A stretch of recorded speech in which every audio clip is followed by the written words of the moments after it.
তোমার আব্বা মারা গেল জমি রেখে, মালিক কে?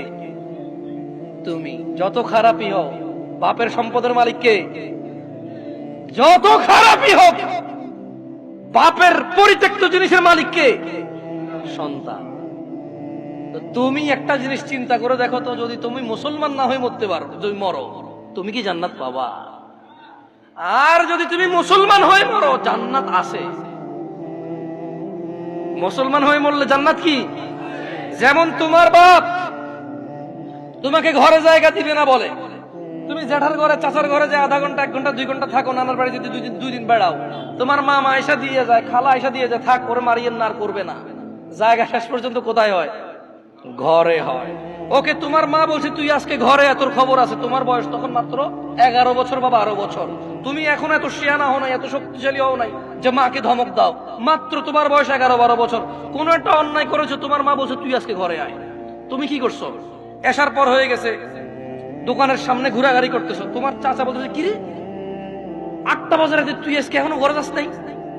চাচা বুঝতে পারছে আজকে খবর আছে, কিছু একটা করছো। 8টা-9টার পরে যায় দেখে যে তোমার মাই তোমারে খুঁজতেছে। এরকম হয় না?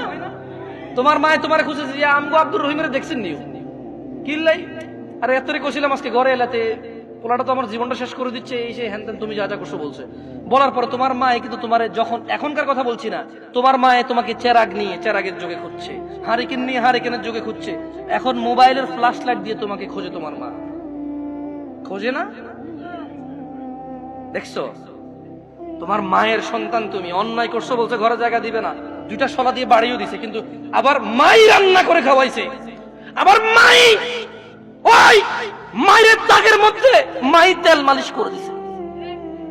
মুসলমান হয়ে মরো ভাই, এই যে আগুনে জলে যদি পুড়ে আল্লাহ ছাই করে দেয়, ওটাকে আল্লাহ আবার জীবনের নদীতে ধুয়ে পবিত্র করে জান্নাতে ঢুকাই দেবে। আল্লাহর হয়ে মরো, আল্লাহর হয়ে মরো। সালাত ছাড়া বিকল্প নাই। আমি কি তোমাদেরকে জাহান্নামে ফেলতে আসছি এটাকে মনে করো? আমার নিজের গ্যারান্টি আছে, আল্লাহ আমাকে আশ্রয় দিক। আমি আল্লাহর কাছে দোয়া করি, আল্লাহ আমাকে ও তোমাদেরকে ক্ষমা করে দিক। আমাকে আমার যত গুনাহ আছে, তোমাকে তোমার যত গুনাহ আছে, আমার মতো করে আমার যে যে গুনাহগুলো আছে, তোমার মতো করে তোমার যা যা গুনাহ আছে, আল্লাহ সবগুলো মাফ করে দিক। আমি এই দোয়া করি।